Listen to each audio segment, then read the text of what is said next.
Hey friends, welcome back to the Nerdy Pastor. Wanted to continue. It's been quite a while since I've done an episode for the Reformed Doctrine series, but I thought I would pick right up with the doctrine of man and the doctrine of sin. And we talked about the image of God. We've talked about providence. We've talked about creation. Talked about predestination. But I thought it would be good to continue that and talk about the doctrine of sin. So man and sin, typically understood underneath kind of the theological loci known as anthropology, the study of man, and sin has to do with man, not God. So sin doesn't pop up in there until the doctrine of man, which typically follows the doctrines of creation, the doctrine of providence, the doctrine of covenant. Again, in a reformed understanding of theology. So sin, what is it? And I actually just got like 95% done with the paper I'm writing right now for school on total depravity, original sin. But it's kind of a good time to go ahead and do this. So the next thing on the list. It's been months to do it, and I had not gotten around to it. So I was like, well, it's fresh in my mind, so I might as well go ahead and do a quick episode on it. But really, the doctrine of sin has to do with original sin. And what we mean by original sin is not necessarily Adam's actual historical sin, but the sin consequences that flow and follow from that. So man is made in an original righteousness. Okay, he's made with a holy understanding, a holy knowledge of God, a holy moral rightness with God, though as all the great Reformed theologians say, a holy yet mutable will. So the will can change, right? So St. Augustine's famous kind of maxim about before the fall, you could not sin or you could sin, but after the fall, you can do nothing but sin, is important here in how we understand Reformed theology with the doctrine of man and the doctrine of sin. So original sin is really twofold, though some theologians like to divert from this and go off into what we would call semi-Pelagianism, or even further into the weeds, Pelagianism, which I would even say is off the golf course, okay? Though that's how the world typically operates, like Pelagians. 99.9% of the world is probably Pelagian, if we think about it. So the actual teachings of original sin have to do with guilt and corruption. We could also use the terms penalty of sin and the pollution of sin. One has to do with a legal reality. The other has to do with an actual kind of relational union in reality. We're using theological terms here, so not super practical sounding, but it'll get there. So the legal reality has to do with man and his relationship to a federal, Reformed theology uses the term federal, means representational headship of Adam. Adam is the first in the primal man, historically speaking. He is also the first in the federal man of the covenant of works. So he represents all humanity. We use the term posterity. So all those coming forth from Adam, he represents them in a legal and covenantal way. So it has to do with a legal dynamic of guilt with sin. Sin is a guilt that is imputed, the Reformed tradition teaches. It's not just a depravity or corruption that is inherited, though it is at least that as well. So the Reformed tradition teaches, again, the large majority, there's a few folks out there that like to deny this, Zwingli and some others, so we got to be careful, but they're the minority report, okay? The majority of the Reformed tradition teaches that original sin is original guilt and also original corruption. So it's both a legal kind of covenantal part and also beneath that an actual relational heredity part. So these are related, but the first in Reformed theology is the legal aspect, the judicial judgment that comes down from God is, in a sense, the logical precursor to the heredity problem of corruption and pollution. But they're tied together. They're not two things per se, but two sides to the same original sin and the same judgment. We would think of Romans 1 here, that God gave them over to their inclinations, to their flesh, gave them over. That's a judgment from God. So we'd say it like this, that the original sin, okay, then response of God, to say it like this, is a sin upon sin. So God judges sin with giving them over to more sin. It's a sin upon sin. So there's a legal judgment against sin that leads to guilt and shame and despair over the sinner. Paul says this in Romans 3:10, that all Jew and Gentile alike are under sin. It didn't say sinning, though they are, but under sin. So there's a hedge and an umbrella of despair and judgment and guilt over all sinners, which in a sense precludes or is in first relationship to everyone's actual sinning. So our status before God first is legal, and second, he's the sovereign, and second, it is a unnatural heredity and inheritance of corruption and pollution from our first natural, in a sense, natural father, Adam, in the flesh. The flesh speaking in biological terms there. So primarily, though, this is a representational understanding of sin, and our union with Adam is understood legally and covenantally. Those that are not reformed typically will only hold to the second aspect. Those typically who are inconsistent Augustinians or not Augustinian or non-reformed will typically only hold to something between this representational model and simply the heredity model, the biological model, that essentially man is a sinner because man sins, instead of man sins because he's a sinner. So the Reformed view holds to man is sinning because man is a sinner. Man is despairing because he is underneath the despair of the curse. Big difference, okay? And we would hold to that this is really what Paul is saying in a more parallel way of talking about all of human history in Romans chapter 5, 12 through 21. That this understanding of covenant, of guilt, of shame, of the way that we are represented by Adam or Christ, this seems to be how Paul is reasoning theologically in Romans chapter 5. So sin, when we say sin, we mean original sin. When we say original sin, we don't mean the actual first historical sin of Adam, but more the consequences from that sin, which is guilt and heredity of sin, or penalty, we can say it like this, penalty and pollution of sin. So our guilt leads us to be under the law in a condemnatory way. And then our heredity of sin, which leads to actual sins, though, like it says in the Westminster Confession of Faith, chapter 6.5, it talks very specifically here that all sin, all motions of sin internally and that make their way out into the actual, actions of people are sin. So it's not just, there's kind of this disorder in us. This is called concupiscence. It's an Augustinian term, though St. Augustine said more than this. But what lots of Roman Catholics and also Pelagians Semi-Pelagians like to latch onto is that concupiscence is simply kind of a disordering of desires, kind of like a lower soul within a person that doesn't necessarily sin until you do something sinful. No. Jeremiah 17:9 says the heart is desperately wicked. Who can know it? Desperately wicked. It's seeking desperately to sin. But even the seeking, even the heart motivations are sinful. Okay?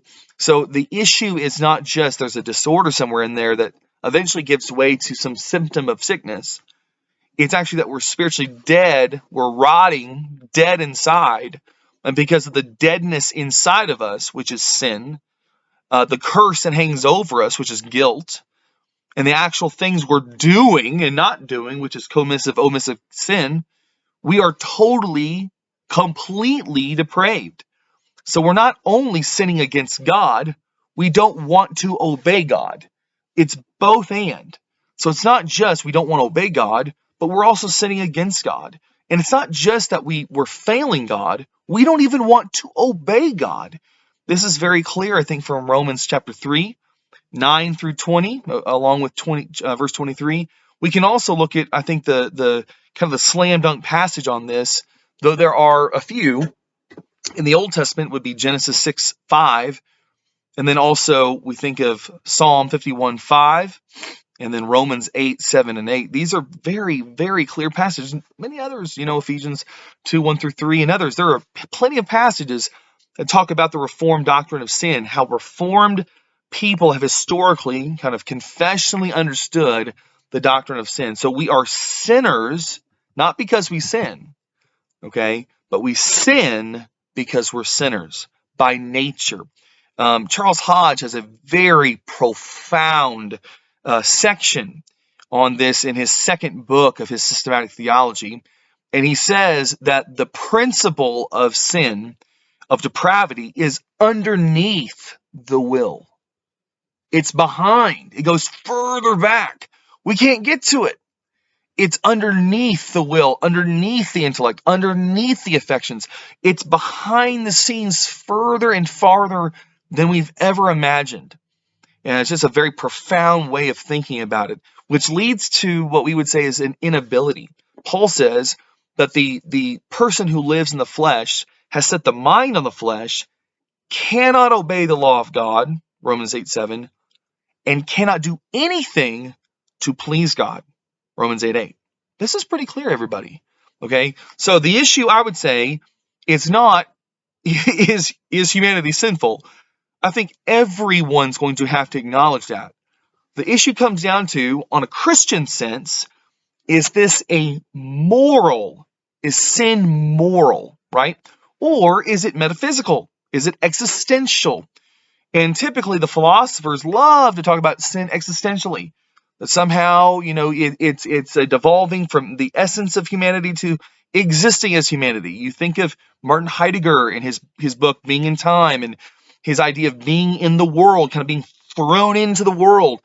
Thinks of sin more as the anxiety of living in the world. Sin is kind of an anxiety of not not authentic existence of self. It's all about man. See, has nothing to do with God.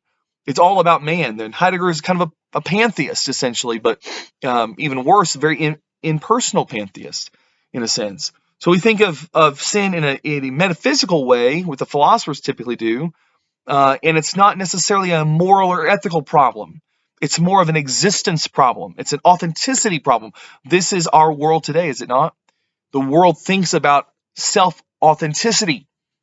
And the only thing that sin might relate to is somehow not realizing your potential. And I hate to say it, but this is what most churches seem to be talking about most of the time. About having success, having wealth, having, God gave you a gift. You need to use that gift. It's a sin not to use the gift or something like that. So this idea that sin is more of an existential problem, not a moral, ethical problem. The Bible is emphatic that first and foremost, sin is from moral agents, us, humanity, against a perfect and pure, holy, sovereign, almighty God. So the sin is first and foremost a disobedience of God's will, an affront to the sovereignty of God, and a turning on God and running from God. So in a way, we need to understand first and foremost that there is a legal, moral definition of sin. And then from that, there are existential elements. Jesus does call sinners lost. Okay? So there is an existential element to this. Bonhoeffer, in his great book, Creation and Fall, though, has some problems with this existential element, in my view. Says it really well that sin is not just a fall, but a falling. Notice that element of falling, the existence falling away from God. We could think of it being disconnected from the life of God. To be disconnected from the life of God is death. And a falling away from God, okay, is a becoming unraveled in self. So again, there's an element of existential thought here. We wouldn't say existentialism, but there's an existential reality that's part of the fallout with God.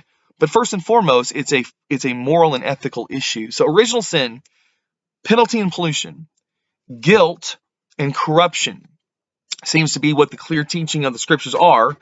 And then also, original sin has an element of imputation. And this is where the Reformed folks are going to really double down here. That it's an imputation. And there's two different views on this. And I don't want to get too detailed about this. But simply this is there are two different takes on how this sin was imputed. They agree that it's imputed. So that's important to understand. So you have on one side the majority report that sin is imputed immediately. As soon as Adam sins, the guilt of that sin, the penalty of that sin is imputed by God as a judgment on Adam and all his posterity, meaning every person who ever lived except Jesus Christ. Okay? So we need to understand that's what's called immediate imputation. And this is going to be the majority of Reformed theologians. Francis Turretin, you're going to see this with Warfield, with Charles Hodge, to a mostly larger extent, Robert Dabney, and many others are going to take this more historic position, though Calvin's not quite as clear on this issue, given, again, the development of Reformed theology comes after him. On the other side of that perspective is what's called immediate imputation. And so this is more in the sense of it doesn't come literally the moment that Adam sins, but it comes as we're born and we sin. There becomes an imputation in an immediate sense. Okay, so it's not an immediate, it's through the continuation, okay, of the lineage and the progeny. And so the guilt comes in immediate sense. All right. And so that's two sides. The immediate view is largely held up by a minority. And I think for me, it's hard to kind of reconcile the immediate side. There seems to be more consistency with the immediate. And then there's another view, of course, called the realist perspective. So we have this representational perspective that Adam represents humanity as a covenantal head, a federal head. And so therefore there's an imputation of guilt. And then there's, of course, the heredity of corruption and pollution. But then the realist perspective, which is another minority report, though represented by very respected theologians such as William G.T. Shedd and a few others, is that somehow we were in Adam, acting with Adam. And this is trying to take care of what might be considered the injustice of being imputed sin that we didn't actually do. And so it's trying to mediate that and kind of mitigate that, they seem to see as a problem in the imputation view of immediate imputation. The realist wants to say, well, no, and this is St. Augustine's view as well, is that somehow we are in Adam and acting with Adam all as a corporate humanity. And I did hold that view for a while. I think it has some strengths to it, but it doesn't actually take away any of the problems that it really seems to say it's going to take away. And again, I think the consistency of the parallelism in Romans 5 is really teaching this parallelism of imputation in a legal kind of federal sense. So I think Romans 5 lends more to what's called immediate imputation, and it seems to also be what the majority of the Reformed perspective is teaching. So that being said, the doctrine of sin is pretty complex. There is the essence of sin, original sin, transmission of sin, total depravity, and all the stuff that's in between that we need to take into consideration when we think about the doctrine of hamartiology or anthropology, which is man made in God's image and man is fallen. Man created good, man fallen into disrepair and deadness. So this is an essential doctrine of the Reformed faith because it really is the foundation for how we understand what grace means in the Bible. That God is not coming to simply kind of fix a little bit or to give some elixir, in a sense, to help a fairly unhealthy person, but to resurrect someone who's dead, to give life to someone who's living in death. to shine a brilliant light into a complete cavern of darkness. The Bible seems to be more emphatic about this perspective than something that folks that we would call Pelagians or semi-Pelagians would hold to. So the doctrine of original sin and the doctrine of sin in man, very, very, very critical in the Reformed faith. And that is why, typically, when you go into a Reformed church, a Presbyterian church, a Reformed Dutch Calvinist church, many other brands, Reformed Baptists and others, these folks are not preaching with smiles on their face constantly. The Christian faith is not basically kind of pick yourself up and do better next week. We recognize we cannot. So there is a dourness to some level because of this. There is a sense of the sin is so great and so comprehensive that we are under its threat and curse, and there is a realness to that should be upon our countenance. At the same time, we could say, yes, we're pessimistic about ourselves, but we are highly optimistic about God's grace. So there's a sense of a frown, but there's a smile behind the frown. I'm smiling on the inside, is probably how the Reformed Presbyterians would say it. I'm smiling on the inside. And that's how we would want to say it, because the doctrine of sin is so pervasive in our understanding of Scripture, being taught of humanity being underneath the curse, and its pervasiveness in our ability and basically the inability of people, that we have to take that seriously every time we get involved in worship, every time we get involved with obedience, every time we get involved with preaching and the like. So that is why we are the way we are, right? At the same time, we have equally, if not greater, view of the radical grace of God. And we'll get to that as we get further along in this series. But for today, the doctrine of sin, the doctrine of man, and we include in that many elements of sin, but it has to do with man because sin has to do with man, has not to do with God. God is perfect and pure, cannot sin. He is not the author of sin, though in his decree, he decrees understanding that sin will be a part of the entire plan. Though he himself is not culpable for sin, he takes responsibility for man's sin. And that's the huge difference in the Reformed faith, that God takes responsibility for man's sin, decreeing the end from the beginning, but is also not culpable as a sinner.